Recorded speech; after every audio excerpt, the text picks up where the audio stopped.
Good morning all of you. RBS degree college Meja Khas के online platform पे सभी छात्रों का हम हार्दिक स्वागत करते हैं। छात्रों, आज जो है बीएससी एजी 4th सेमेस्टर जो आपका सब्जेक्ट है problematic soil and air management के अंतर्गत जो आपका टॉपिक है फ्लोडेड सॉइल, जिसे बाढ़ग्रस्त मिट्टी कहा जाता है। मतलब कहने का अर्थ ये है छात्रों कि भारत में हमारे कुछ ऐसे भूभाग हैं जहाँ पे जलमग्न क्षेत्र पाए जाते हैं, जहाँ पे फसलों को उगाने और किसी भी कार्यक्रम को करने के लिए हमें कई कठिनाई का सामना करना पड़ता है। छात्रों, उसकी वजह से बाढ़ के वजह से हमारी जो मिट्टी है वहाँ पे जो फॉस्फेट, नाइट्रोजन, पोटास और जो भी माइक्रोन्यूट्रिएंट्स पाए जाते हैं वो एक स्थान से दूसरी स्थान पर चले जाते हैं। छात्रों, वो भी पानी के बहाव के कारण। अगर वहाँ पे बाढ़ग्रस्त की एरिया है तो वहाँ पे कुछ ऐसे नियंत्रित जगह बनाए जाएं या डैम बनाए जाएं कि जो बाढ़ग्रस्त पानी है उसे वहाँ पे एकत्रित करके उसे किसी सदुपयोग में लाया जाए। आज इसके विषय में छात्रों हम अध्ययन करेंगे। ठीक है, आइए आगे चलते हैं। फ्लोडेड सॉइल, बाढ़ग्रस्त मिट्टी। बाढ़ वाले क्षेत्रों में मिट्टी अक्सर खड़े पानी और उसके बाद जल निकासी के संपर्क में आती है।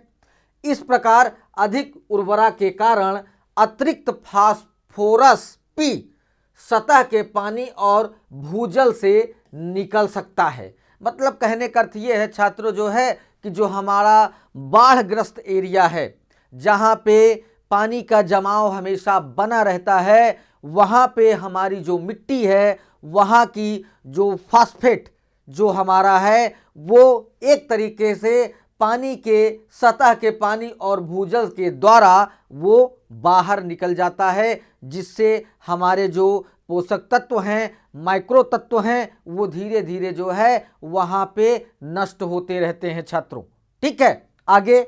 बाढ़ वाली क्षारीय मिट्टी में पी रिलीज और परिवर्तन प्रक्रियाओं की जांच करने के लिए हमें गेहूं उगाने वाली मिट्टी और सब्जी उगाने वाली मिट्टी का चयन किया जाता है। मतलब इसका अर्थ ये है छात्रों कि जहाँ पे हमारी बाढ़ वाली क्षारीय मिट्टी है वहाँ पे हमारा जो फास्फेट है वो रिलीज कर जाता है। रिलीज मतलब वो बाहर निकल जाता है, और वहाँ पे जो परिवर्तन की प्रक्रिया का जांच करने की जब समय आता है तो हमें वहाँ पे गेहूं उगाने के लिए मिट्टी का चयन किया जाता है, सब्जी उगाने के लिए मिट्टी का चयन किया जाता है। मतलब इसका अर्थ है कि अगर उस पानी को कहीं डैम में या तालाब में इकट्ठा कर दिया जाए तो उस क्षेत्र का जो एरिया है वो एक तरीके से जब वहाँ पे जल निकासी हो जाएगी तो मिट्टी भी धीरे धीरे जब वहाँ पे धूप और प्रकाश का आवागमन होगा तो वो मिट्टी हमारी गेहूं और सब्जी उगाने के लिए सुचारू रूप से उसे चयन कर सकते हैं। छात्रों, ठीक है, आगे चलते हैं। हमने 35 दिन के लिए दो मिट्टी में बाढ़ निस्तारण वापसी की, फिर मिट्टी को सुखा दिया और 10 दिन बाद 17 दिन के लिए मिट्टी में पानी भर दिया। बाढ़ के पानी और छिद्रित पानी में घुलित जो प्रतिक्रियाशील फास्फोरस DRP, डाइसोलेटेड रिएक्टिव फास्फोरस, घुला हुआ प्रतिक्रियाशील फास्फोरस होता है। ये जो हमारे बाढ़ के पानी के अंदर जो मिट्टियां हमारी नीचे संतृप्त हैं, जो सतह बनी हुई हैं, वहाँ पे हमें पानी और छिद्रित पानी को घुलित की प्रक्रिया होती है, जिसके द्वारा जो हमारे फास्फोरस का जो तत्व है वो रिलीज करके वो उसे अच्छी तरह से नियंत्रित करके वहाँ मिट्टी में अस्थायी रूप से रखा जाता है। क्योंकि जब उसमें हम गेहूं की फसल या सब्जी की फसल ले रहे हैं तो हमें इस चीज़ का विशेष ध्यान रखना पड़ेगा। ठीक है, यह घुलनशील फास्फोरस यौगिकों का एक माप है जो पौधों और शैवाल द्वारा उपयोग के लिए आसानी से उपलब्ध हो जाता है। मतलब कहने का अर्थ ये है कि अगर वहाँ पे बाढ़ग्रस्त क्षेत्र एरिया अगर है तो वहाँ पे शैवाल और पौधों द्वारा जो फास्फोरस जो है घुलनशील होता है उसे अवशोषित किया जाता है। जो उसके बाद जब वहाँ का पानी सूखता है, जब उसमें हम गेहूं की फसल या सब्जी की फसल लेते हैं तो वो पौधे उसे अवशोषित होने के बाद उसे ग्रहण करते हैं, तो फिर पौधे अपना विकास करते हैं। ठीक है, आगे घुलित प्रतिक्रियाशील फास्फोरस सांद्रता जल निकाय की उपद्रवी शैवाल एवं पौधों की वृद्धि, शैवाल निकालने का, खिलने का समर्थन करने की क्षमता का संकेत करता है। फिर उसके बाद मिट्टी के अकार्बनिक पी अंश, मतलब पी अंश फास्फेट का अंश, साल्सेन पी, पीएच और एक का विश्लेषण किया जाता है। मतलब उस मिट्टी का जांच करके नमूना लेकर अगर जांच किया जाता है तो हमें साल्सेन और पीएच और पी अंश को विशेष ध्यान रख करके जो है उसे विश्लेषण किया जाता है छात्रों। ठीक है, उसके बाद गेहूं उगाने वाली मिट्टी में सब्जी उगाने वाली मिट्टी की तुलना में बाढ़ के पानी की डीआरपी सांद्रता काफ़ी अधिक थी और बाढ़ के दिनों की संख्या के साथ दोनों मिट्टी में बाढ़ में पानी की डीआरपी कम हो जाती है। मतलब फास्फेट जो है हमारा अगर वहाँ पे बाढ़ के पानी की डीआरपी अगर सांद्रता काफ़ी अधिक थी और बाढ़ के दिनों की संख्या के साथ दोनों मिट्टी में बाढ़ के पानी की डीआरपी कम होती है तो वहाँ पे हमारी फास्फेट जो है सुरक्षित रहती है छात्रों जो है। ठीक है, अगर बाढ़ग्रस्त क्षेत्र में अगर वहाँ का जो सॉइल हमारा होता है वहाँ से अगर फास्फेट अगर रिलीज कर जाता है तो हमारी मिट्टी जो है सही तरीके से उसके अंदर अगर हम किसी फसल को अगर उगाते हैं तो अगर हमारा फास्फेट अगर रिलीज कर जाता है तो वो क्रिया प्रतिक्रिया जो है करना कम कर देता है। ठीक है, आगे चलते हैं। पुनः बाढ़ की अवधि के दौरान दोनों मिट्टी के ऊपरी बाढ़ के पानी में डीआरपी 0.87 मिलीग्राम लीटर से कम थी, जो बाढ़ की अवधि के दौरान की तुलना में 3 से 25 गुना कम था। बाढ़ या पुनः बाढ़ के बावजूद बाढ़ के दिनों के साथ छिद्रित पानी की डीआरपी कम हो जाती है, मतलब फास्फेट कम हो जाता है।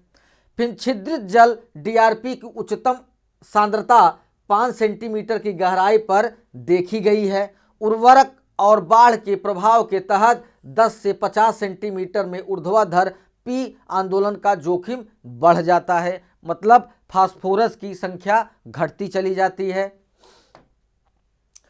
पी का प्रसार मिट्टी के ऊपर से नीचे तक का होता है, मतलब अगर सॉइल हमारी है, अगर वो मिट्टी अगर ऊपर के सरफेस से नीचे तक वो जो है फास्फेट अपनी क्रिया प्रतिक्रिया को करता रहता है और पौधों को जो है अपनी उपलब्धता को दर्शाता रहता है कि किस पौधों को कितनी फास्फेट की ज़रूरत है, उस तरीके से उसे वो अवशोषित करते रहते हैं छात्रों।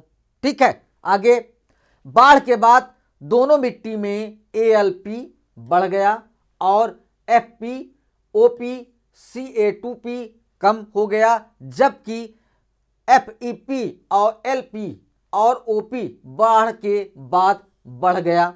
मतलब कहने का अर्थ ये है कि एल्युमिनियम फास्फेट ये जो है बाढ़ के बाद दिनों में दोनों में मिट्टी में एल्युमिनियम फास्फेट बढ़ जाता है, फिर उसके बाद आयरन फास्फेट बढ़ जाता है, ऑक्साइड फास्फेट बढ़ जाता है, कैल्शियम फास्फेट बढ़ जाता है और फिर ये जाके जब मिलते हैं तो वहाँ पे आयरन फास्फेट बढ़ता है, एल्युमिनियम फास्फेट बढ़ता है, ऑक्साइड फास्फेट बाढ़ के बाद बढ़ जाता है उस मिट्टी में जो है छात्रों।